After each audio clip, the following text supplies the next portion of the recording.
wasari'u ila maghfiratim mir rabbikum. Ya, jadi istiqomah itu jangan karena kebawa suasana. Yang lain semangat ikut semangat, kalau yang lain kendor ikut kendor, enggak. Pastikan ibadahnya kita itu dari hati. Justru kalau bisa kita menjadi penyemangat buat yang lain, minimal buat anak istrinya kita. Jadi jangan ketularan sama orang lain. Kalau bisa kita nulari yang positif kepada orang lain. Semaksimal mungkin itu nulari keluarganya kita. Ya, ketika yang lain sudah nggak aktif lagi ke masjid, ya, Ramadannya belum berakhir tapi Qur'annya sudah berakhir, kita jangan. Ramadannya berakhir tapi tarawih witirnya sudah berakhir, kita jangan. Ramadannya berakhir belum berakhir tapi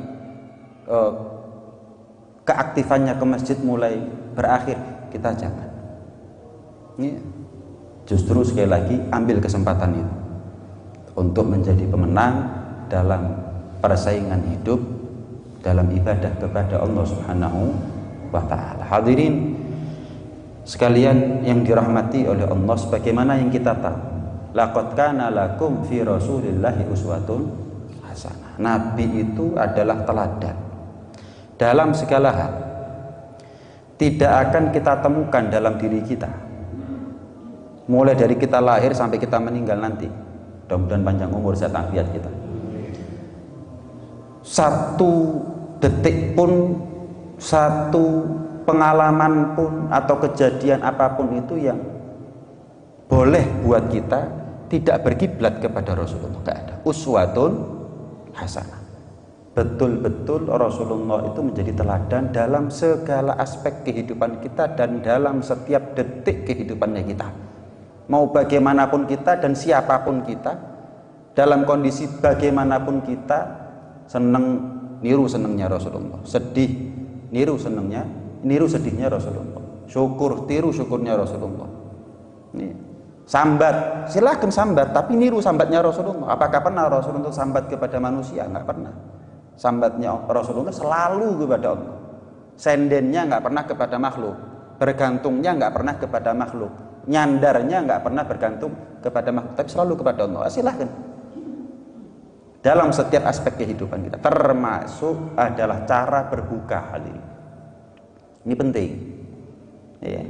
Makan, minum, tidur, bekerja, kita jadi atasan, kita jadi bawahan, misal perang, semuanya betul-betul kepribadian Rasulullah itu menjadi cermin buat kita, menjadi panutan dan teladan buat kita semuanya.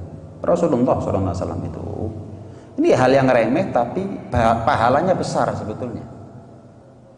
Kan sering saya sampaikan, ibadah sunnah kalau Ramadan dikasih pahala wajib. Apapun itu, kita masuk masjid mendahulukan kanan, keluarnya kaki kiri, pahalanya wajib, dan lain sebagainya. Termasuk kalau kita berbuka mendahulukan kurma. Bahkan nggak nunggu Ramadan, Rasulullah SAW itu yang paling sering beliau makan itu adalah kurma, yang paling sering beliau minum itu adalah air.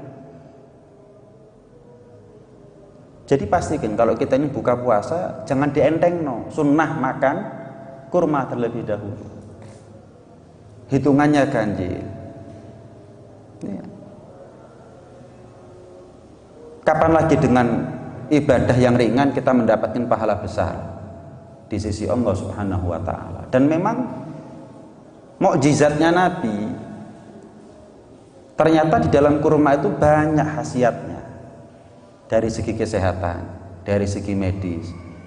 Mana ada dokter yang tidak mendukung dan tidak setuju? Mana ada penemuan sains modern yang mengatakan keliru, buka puasa dengan kurma itu keliru? Tidak ada. Kadang-kadang kita ini salah persepsi. Berbukalah dengan yang manis, bukan teh, bukan kopi, walaupun manis, bukan sirup, bukan, tapi yang gulanya alami. Anda boleh tanya kepada dokter kesehatan, dokter gizi, justru itu nggak bagus. Kenapa? Bikin lemas kalau gulanya bukan gula alami. Apalagi jajan, dawet, kolak, Jadikan kurma yang pertama kali masuk ke tubuh kita, sehingga sumu tasihu, puasalah kalian agar kalian sehat. Puasanya sehat kalau kita berbuka dengan benar. Tapi kalau kita puasa berbukanya keliru, nggak jadi sehatnya hadirin. Minum kopi, minum teh boleh, tapi kurma duluan nanti itu nggak jadi sehatnya, nanti khasiatnya puasa jadi berkurang. Ya. Kadang ada orang beralasan begini, Bib, kalau buka dengan kurma dulu selera saya jadi kurang untuk makan. Apalagi kalau makan 35, 77, 99 misalkan, kenyang, Bib. Jadi selera saya untuk makan rawon, makan soto, makan sate berkurang. Loh, justru tujuannya memang itu hadirin. Tujuannya itu, kenapa kok disunahkan kita makan kurma duluan? Agar kita bisa mengendalikan nafsu, selera tadi itu loh bahasanya kita. Yang sebelum kita makan kurma, ketika berbuka semua rasanya mau dimakan. Ya ada. Tapi kalau sudah makan kurma, yang tadinya menggebu-gebu, standar, proporsional. Syukur-syukur bisa berhenti sebelum kenyang. Kurma itu membantu untuk bisa berhenti sebelum kenyang. Ya.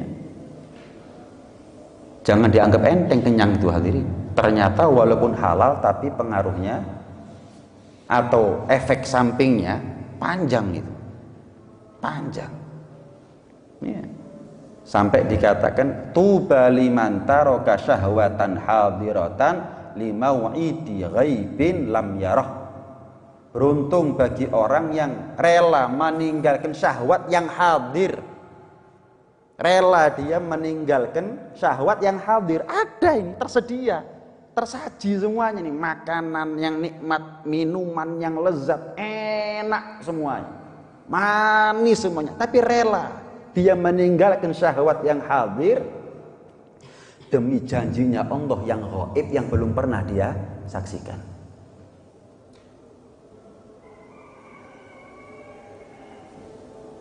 Bukan berarti meninggalkan itu tidak dimakan sama sekali. Rasanya mau dimakan semuanya. Oh enggak, saya tinggalkan. Sebelum kenyang saya berhenti. Kulu washrabu wala tusrifu. Makan boleh kata Allah dalam Al-Quran. Minum silahkan, nggak apa-apa. Tapi jangan berlebih-lebihan. Ini sumber penyakit kalau kata dokter. Allah katakan dari 14 abad yang lalu. Obat dari segala penyakit itu ngontrol nafsu makan. Sahur jangan kenyang, buka puasa juga jangan kenyang. Kita sadar kok dan kita merasakan kalau kenyang tuh lemes, ngantuk hadirin. Tapi subhanallah, jenengan perlu nyoba. Buka puasa jangan terlalu kenyang. Ini kalau bicara dokter ya, dokter tuh bilang boleh kenyang, ini bahasanya dokter ya. Boleh kenyang tapi jangan sekaligus. Pelan-pelan. Oh, buka puasa, berhenti sebelum kenyang. Nanti jam 9 pulang dari tarawih, jam 10, kok lapar lagi? Makan lagi, tapi berhenti lagi sebelum kenyang. Itu nggak apa-apa. Masih sehat itu. Tapi kalau sekaligus, ini yang menjadi problem. Ini yang menjadi masalah, sumber penyakit hal ini. Dan apa yang saya sampaikan nantinya, kalau mau di-compare dengan keilmuan medis, semuanya sepakat. Nggak mungkin salah Nabi ini hadirin. Nggak mungkin salah. Al-Quran ini nggak mungkin salah. Kalau resep dari dokter bisa keliru. Kalau dokter bisa malah praktek. Tapi kalau Nabi memberikan tuntunan kepada kita, nggak mungkin keliru. Niru Nabi kok keliru itu gimana ceritanya hadirin? Apa perlunya Allah perintahkan kita niru Nabi kalau masih ada resiko keliru itu apa perlunya? Uswatun hasanah. Kalau mau diungkap ayat laqad kana lakum fi rasulillahi uswatun hasanah, itu satu pengajian sendiri hadirin. Tafsirnya itu luar biasa. Contoh. Ini sekedar biar kita paham artinya uswatun hasanatun. Uswatun hasanatun itu nakiroh, dibaca tanwin. Uswatun hasanatun. bukan al-uswatul hasanatu. Kalau al-uswatul hasanatu itu ma'rifat. Ma'rifat itu dalam ilmu nahwu, ilmu gramatik bahasa Arab maknanya spesifik, tidak umum. Tapi kalau dibaca nakiroh, dibaca tanwin, uswatun hasanatun, umum.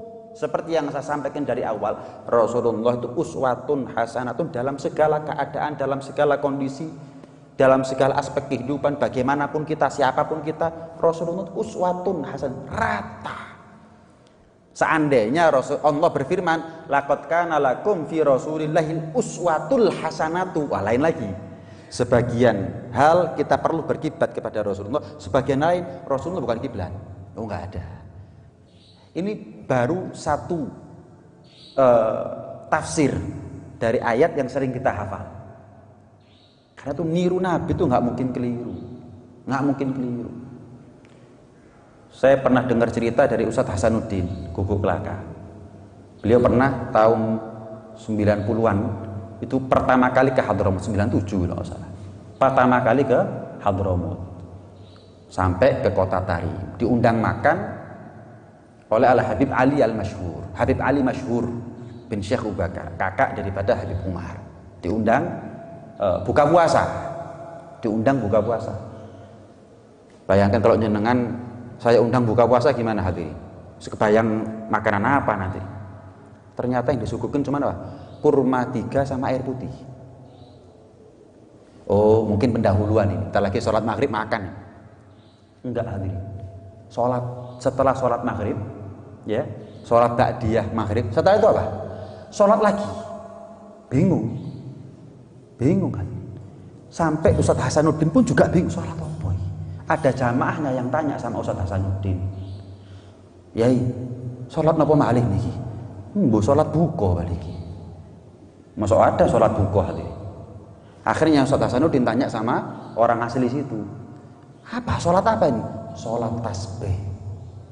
Ya Allah, sholat tasbih itu hadirin, ketika berdiri baca 15 kali subhanallah alhamdulillah wala ilaha illallah Allahu akbar, ruku 10 kali subhanallah alhamdulillah wala ilaha illallah Allahu akbar. Lumayan hadirin, berumangan loh ini.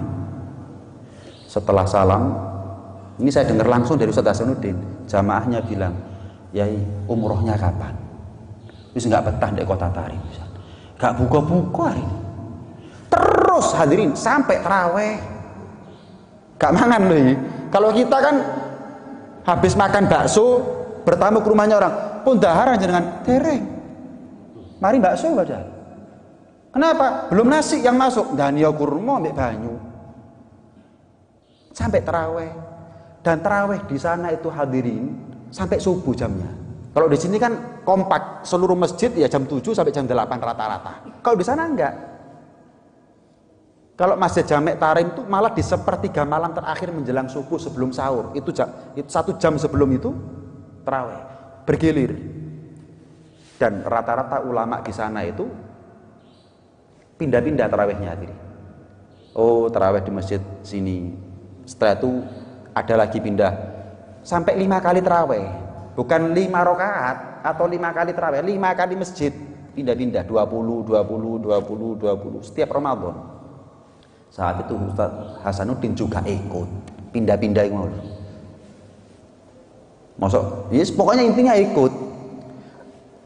Baru sahur. Nah, sahur itu baru makan agak berat. Jadi sahur itu sekaligus apa? Buka. Ya situ.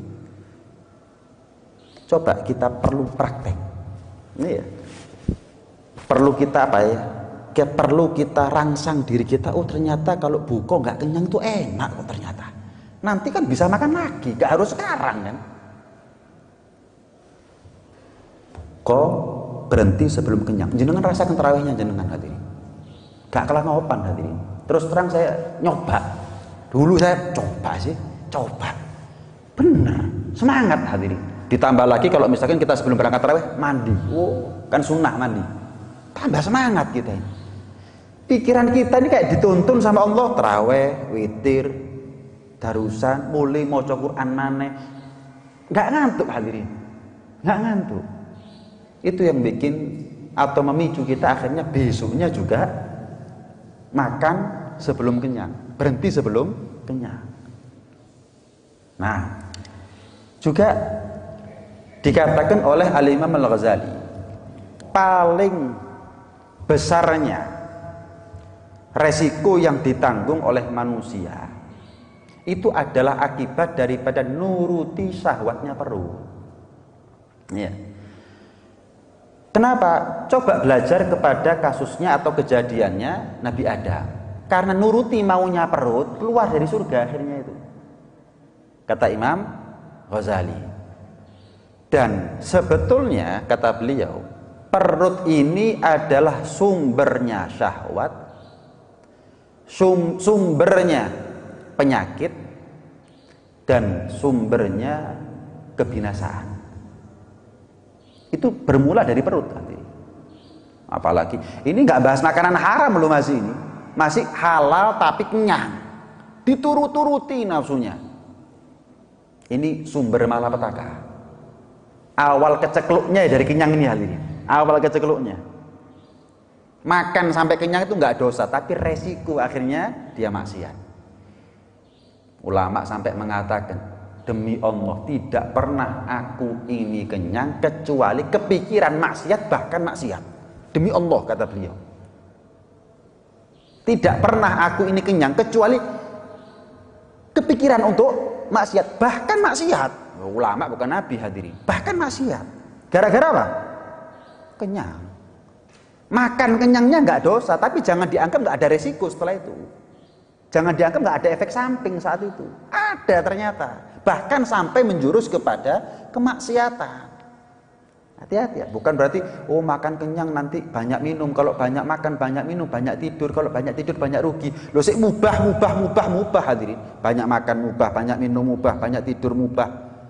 Ternyata nggak sampai segitunya. Apa nggak cukup sampai di situ? Bahkan lebih daripada itu. Kata Imam Syafi'i, yugosil gelap. Makan kenyang itu ngerasno hati, ngatosno hati. Sampai sefatal itu loh makan kenyang gitu. Membuat badan males untuk ibadah. Bahkan nafsu kalau dituruti itu nggak pernah kita sapih nafsu itu, nggak pernah kita lawan nafsu itu, maka kita akan ditunggangi oleh nafsunya kita sendiri untuk masuk ke dalam kemaksiatan. Wal'iyadzubillah. Makanya dikatakan oleh Imam Ghazali, sumbernya malapetaka, jangan dianggap enteng. Makan kenyang itu awal kecekluknya manusia. Awal kecekluknya manusia. Seandainya kata beliau, manusia itu, ya kita ini kan hambanya Allah, ngabdi ngawuloh kepada Allah. Seandainya manusia itu sebagai hamba, dia nuruti apa maunya Tuhan dengan lapar, ya, dia persempit ruang geraknya syaitan dalam dirinya. Inna syaitan la yajri min ibni adam majrad dam fadayyiqu majariyahu bil ju. Dawuh Kanjeng Nabi SAW, syaitan itu ada pada setiap rongga tubuhnya kita. Di mana di situ ada darah, di situ ada syaitan. Mata ada darahnya nggak ada, di situ ada syaitan. Lesan ada darahnya nggak ada, di situ ada syaitan. Maaf, kemaluan ada darahnya nggak ada, di situ ada syaitan. Dimanapun bagian tubuhnya kita, di situ ada syaitan. Maka katanya Nabi apa? Fadayyiqu majariyahu bil ju. Maka persempit ruang geraknya syaitan untuk mempermainkan kita, untuk memperalat nafsunya kita, menjerumuskan kita dengan lapar. Fadayyiqu majariyahu bil ju. Persempit ruang geraknya syaitan dengan lapar. Maka niscaya nafsunya justru akan menjadi jinak. Bukan dia yang ditunggangi dan diperalat oleh nafsu, justru dia membimbing dan mengarahkan nafsunya kepada ibadah dan ketaatan, kata Imam Ghazali. Yeah. Pernah nafsu itu hadirin, ketika pertama kali diciptakan oleh Allah, nafsu itu disuruh datang kepada Allah, lari hadirin. Nafsu dipanggil oleh Allah, nggak ngereken hadirin. Pokok Allah nyuruh apa, nafsu bangkang. Akhirnya apa yang Allah lakukan? Di hadapan para makhluk saat itu, sebelum terciptanya langit dan bumi, sebelum terciptanya manusia, sebelum terciptanya Adam, nafsu di hadapan para makhluk saat itu, malaikat dan lain sebagainya, ditenggelamkan oleh Allah Subhanahu wa taala dalam lautan lapar sekian tahun. Setelah itu dintas oleh Allah Subhanahu wa taala. Setelah dintas dipanggil sama Allah, nyaut. Yang tadinya enggak, nyaut sekarang. Sini nafsu, lari nafsu dengan semangat datang kepada Allah Subhanahu wa taala. Pokok disuruh apa tanggap. Sat-sat nafsu ini. Maka Allah katakan kepada seluruh makhluk, kepada surga, neraka, malaikat saat itu, kepada kursinya Allah, arsy-nya Allah, lihat nafsu. Nafsu ini selalu ammarah bisu. Nafsu ini selalu mengajak kepada kejelekan. Wa ma ubarri'un nafsi inna nafsa la ammaratun bisu. Nabi Yusuf yang sesoleh itu aja nggak pernah mempercayakan dirinya kepada nafsunya, hadirin. Padahal nafsunya Nabi Yusuf itu jangan disamakan dengan nafsunya kita. Nabi Yusuf yang soleh nggak pernah percaya sama nafsu. Kita yang nggak soleh percaya sama nafsu. Wan nafsu wa syaitan wa'sihima wa in huma mahadaka nusha fattahimi. Curigalah kamu kepada nafsu, curigalah kamu, waspadalah kamu kepada syaitan, kata Imam Al-Busiri dalam burdahnya. Nabi Yusuf nggak pernah percaya sama nafsu, hadirin. Bagaimana mungkin kita yang nggak sesoleh Nabi Yusuf mempercayakan dirinya kita kepada nafsu? Dan ingat, makan kenyang itu nuruti nafsu. Suka nggak suka, mau nggak mau, ya itulah yang kenyataan yang harus kita terima, bahwa makan kenyang itu nuruti nafsu. Ya. Kalau kita kepingin nafsunya jinak itu ya harus dibuat lapar. Sebagaimana cerita tadi, bagaimana nafsu yang tadinya liar dibuat jinak dengan cara ditenggelamkan oleh Allah sekian tahun dalam lautan lapar. Rasulullah sallallahu alaihi wasallam dawuh, jahidu anfusakum bil ju' wal atash. Perjuangkan dirinya kamu atau lawan nafsunya kamu dengan lapar dan haus. Fa innal ajra fi dzalik ka ajril mujahid fi sabilillah. Karena orang yang melawan nafsunya dengan lapar, melawan nafsunya dengan haus. Hadirin, sahur ini bukan sarapan yang disegerakan, maju, bukan. Buko ini bukan makan siang yang dikodok. Jangan beranggapan seperti itu. Kalau kita beranggapan seperti itu, sahurnya kita nawaitu qada'an lillahi ta'ala. Bukonya kita juga nawaitu qada'an lillahi ta'ala, alias niatnya balas dendam. Kudu wareg iki. Lek gak wareg kok sahur. Buko ya begitu. Iki kudu wareg, lek gak wareg kok. Ya ada, keliru. Itu katanya nafsu itu. Itu katanya nafsu, jangan dituruti. Nggak ada, Nabi nggak bilang begitu kok. Allah nggak bilang begitu kok. Perutnya kita ini butuh nafas. Maka kata Nabi, hasbuk ini ada maluqaimat yukimna sulba. Sebetulnya manusia ini asal nggak rakus ya. Kalau rakus lain lagi. Masih aspal dipangan hadirin. Pertamak dipangan hadirin. Soge lho kudu gak soge. Ya Allah. Maling ayam mati, koruptor gak mati hadirin. Maling ayam mati hadirin. Kalau ada polisi maling ayam dimasak, dicul oleh polisi hadirin. Dicul. Alasannya nanti kalau sampai mati ya, gak mampu melawan massa. Wis, koruptor. Coba dimasaki, ditembaki sing ngantemi. Tapi kalau maling ayam, jarno ya polisi. Mati. Kenapa nggak dilindungi ini dan itu? Kalah sama massa. Wis mari, enak ya. Enak. Makanya jangan jadi maling ayam. Iya, sing gede pisan. Wal iyadu billah min dzalik. Nah? Wal iyadu billah min dzalik. Ya, pahalanya orang yang nahan lapar, nahan haus itu sama seperti pahalanya mujahid fisabilillah. Bahkan lebih. Kenapa? Melawan nafsu itu lebih besar daripada melawan musuh. Iya kan? Ada aduwek nafsukal lati baina jambai. Musuh yang paling berat buat kamu itu bukan orang lain, melainkan adalah apa? Nafsu yang ada pada dirimu sendiri. Kalau perang melawan musuh 3 bulan selesai, hadirin. Perang melawan nafsu sampai mati. Perang melawan musuh, kalah kita syahid, surga tanpa hisab. Gak kate didusi kok malah. Gak perlu disolati, kubur wis. Saking seolah-olah itu gambaran entengnya dia masuk kubur, entengnya dia masuk surga nanti di akhirat. Tapi kalau para ngelawan nafsu terus kalah, habis kita. Dawa urusannya. Iya. Lambung ini, hasbub ini ada malugaimat yukimna subah. Sebetulnya anak manusia ini, kata Nabi, cukup makan beberapa suap untuk menegakkan punggungnya. Artinya apa? Mau aktivitas duniawi atau aktivitas ibadah, cukup beberapa suap. Kata ulama 3 sampai 9 suap. Jangan lebih. Cukup katanya Nabi. Beberapa suap ini berapa? 3 sampai 9. Minimal 3, jangan kurang. Maksimal 9, jangan lebih. Cukup. Dan ingat, 9 suapnya bukan begini hadirin. Bukan 3 jari loh Nabi itu.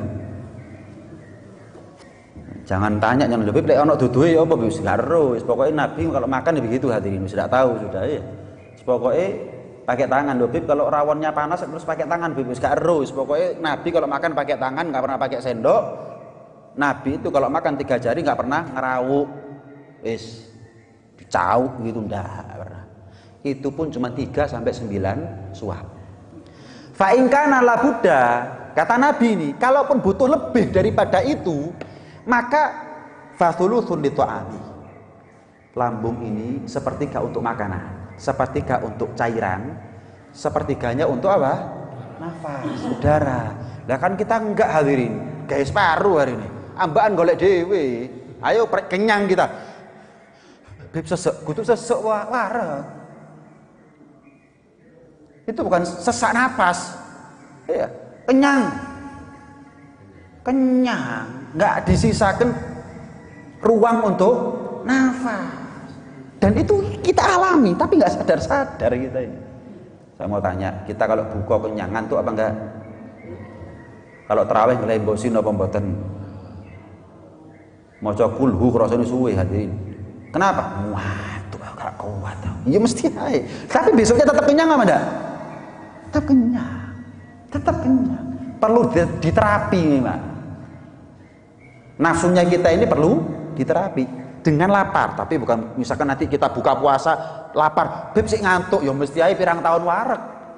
Lah masuk sekali lapar kemudian semangat, perlu diterapi.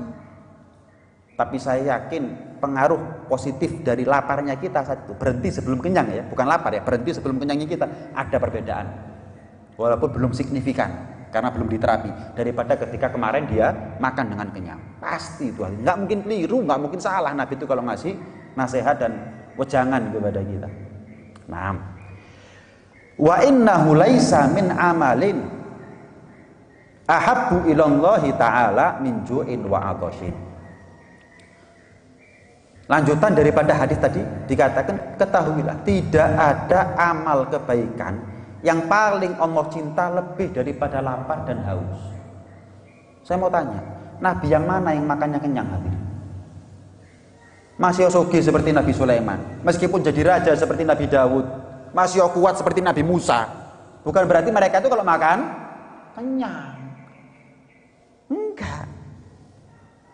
Nabi mana riwayat makan kenyang? Ulama mana riwayat makan kenyang itu ulama yang mana?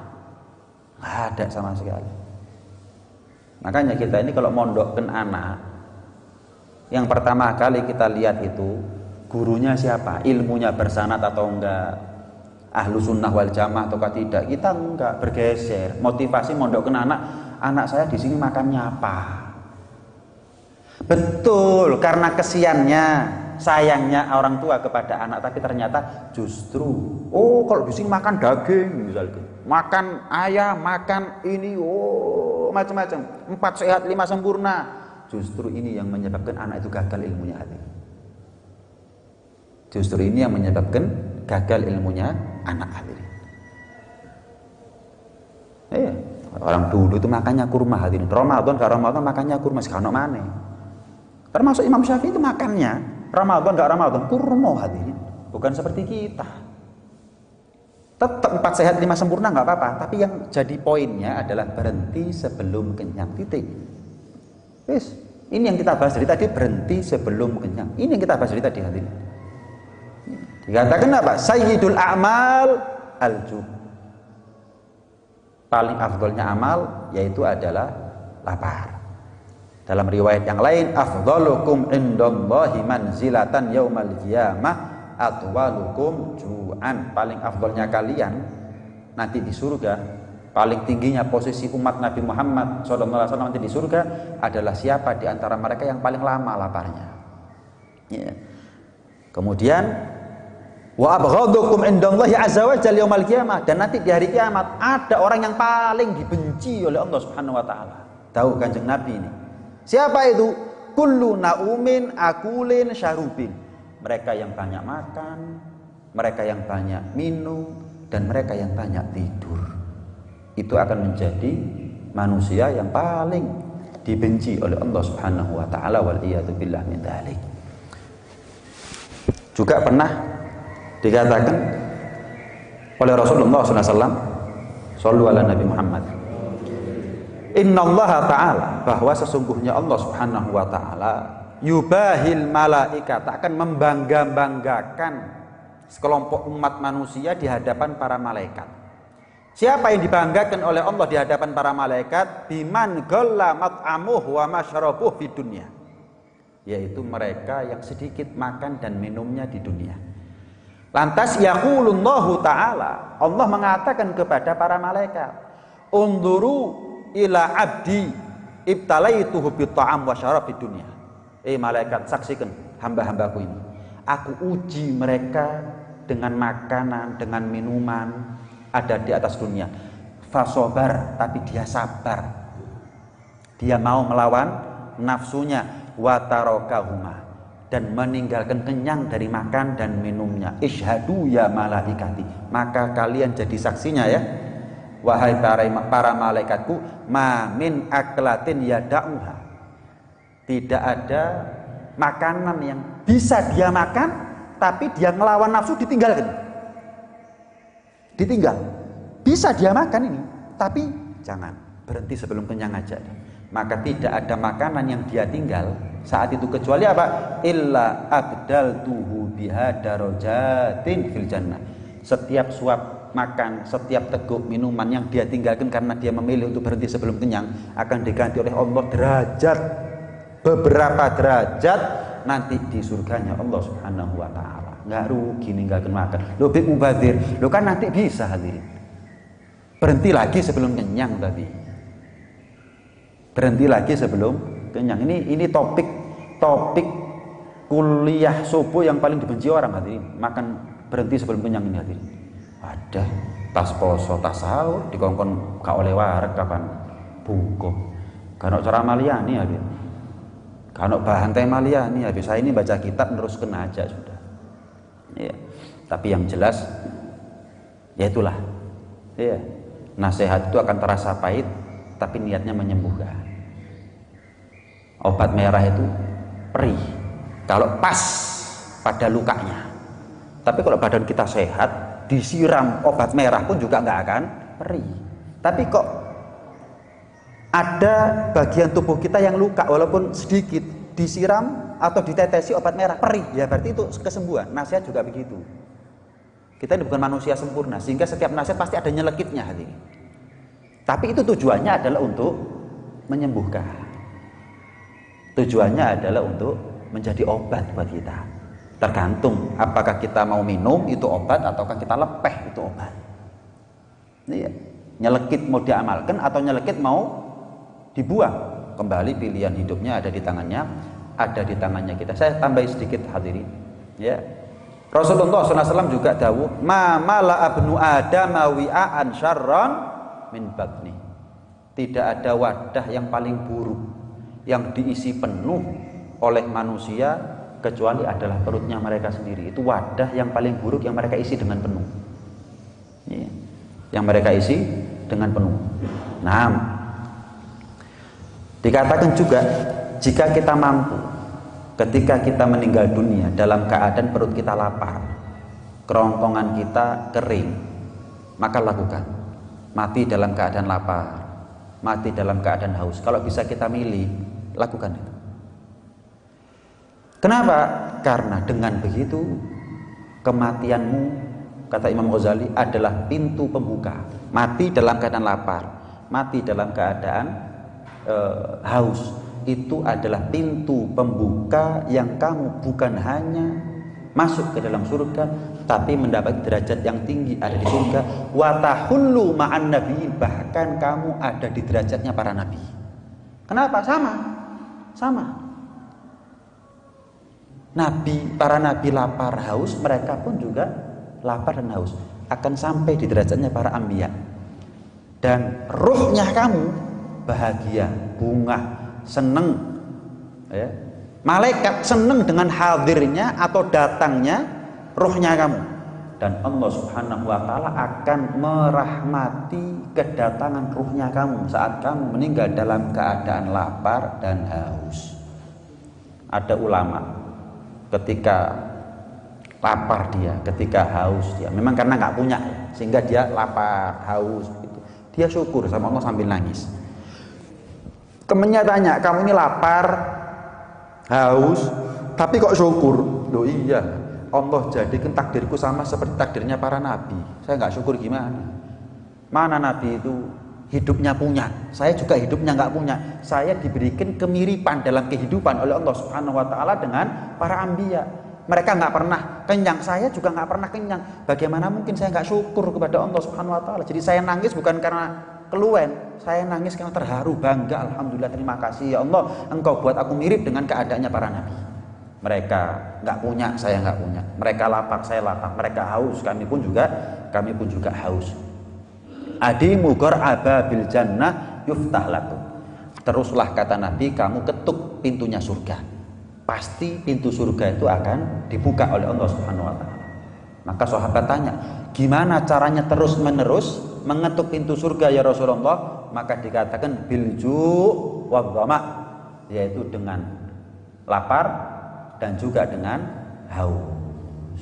Wallahu a'lam. Panjang hadirin kalau mau dibahas.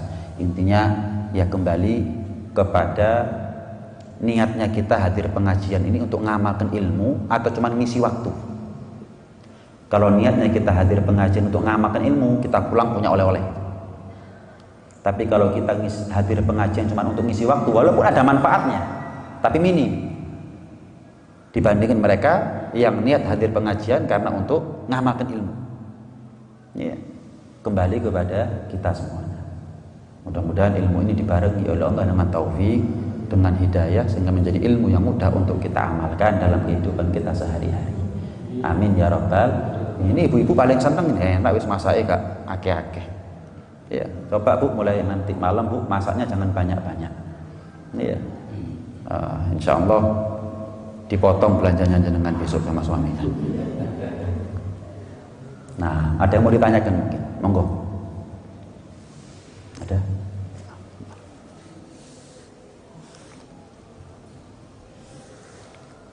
Kalau tanya di awal-awal saya balik dulu itu kan belum tahu tentang syarat rukun sholat, terus wudhu, terus puasa juga. Apa ketika saya sudah dewasa dan tahu ini, saya punya kewajiban untuk mengkodoknya. Karena saya pernah dengar itu kultur dalam syariat itu cuma dua. Yang pertama itu mu'alaf, yang kedua itu hidup jauh dari ulama. Iya. Jahil itu ada yang ma'dzur, ada yang ghair ma'dzur. Bodoh awam itu ada dua. Ada yang dimakfu oleh syariat, ditolerir. Seperti apa? Mu'alaf. Mu'alaf bukan saya mu'alaf berapa tahun? 17 tahun, bukan mu'alaf itu sudah. Ya, mukallaf itu sudah. Mu'alaf itu baru kemarin, baru seminggu. Jadi saya nggak tahu. Saya pikir puasa itu nggak boleh makan minum, kalau kerupuk nggak apa-apa. Saya nggak tahu, ya mu'alaf.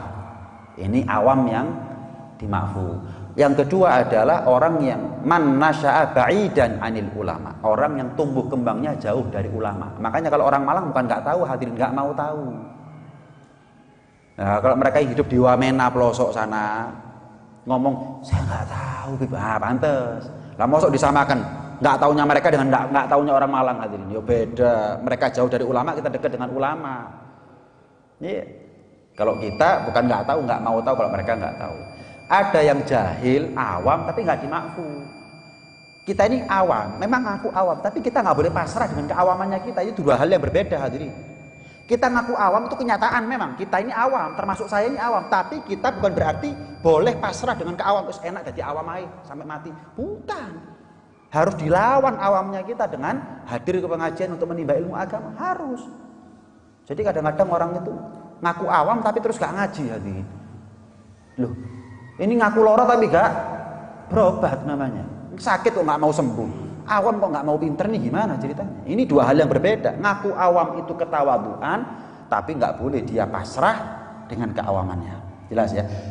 Bagaimana ketika dulu saya balik, sholat, puasa, tapi nggak ngerti rukun, fardunya, wajib, perkara yang membatalkannya dan seterusnya.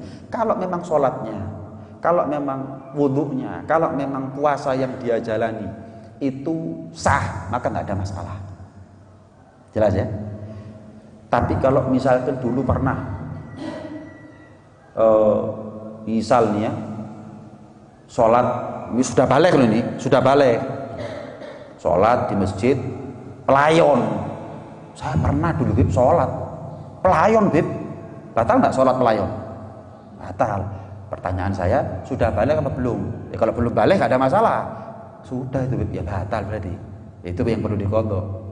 Saya pernah dulu bib puasa, bib, ya gak kuat buka kulkas, bib, tapi nggak sampai berkali-kali, ya cuma sekali itu ya batal, ya wajib digodok itu, wajib digodok. Tapi kalau misalkan sah-sah saja dulunya nggak ada masalah, boleh-boleh saja. Iya, itu. Ada yang lain? Ibu-ibu cukup? Mudah-mudahan jadi ilmu yang manfaat sekali lagi. Mudah-mudahan panjang umur saat afiat kita. Dan mudah-mudahan semakin akhir Ramadan semakin kencang ibadahnya kita, diberikan keistiqomahan oleh Allah Subhanahu wa taala. Amin Allahumma amin amin ya rabbal alamin. Rabbana anfa'na bima 'allamtana, rabbi 'allimna alladhi yanfa'una, rabbi faqihna wa faqih ahlana wa gharabatin lana fi dinina ma hal kutri untha wa dzakar, rabbi wafiqna wa fiqhum lima tartadi qawlan wa fi'lan karama warzuqil kulla halalan daima wa akhilla atqiya ulama nahdha bil khair wa kulla syar.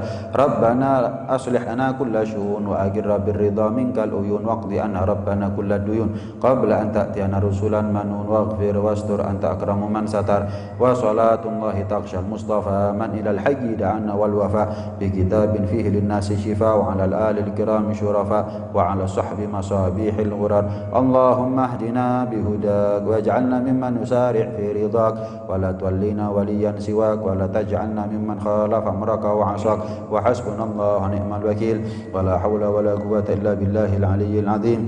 Wa sallallahu ala sayyidina Muhammad wa ala alihi wa sahbihi wasallam walhamdulillahi rabbil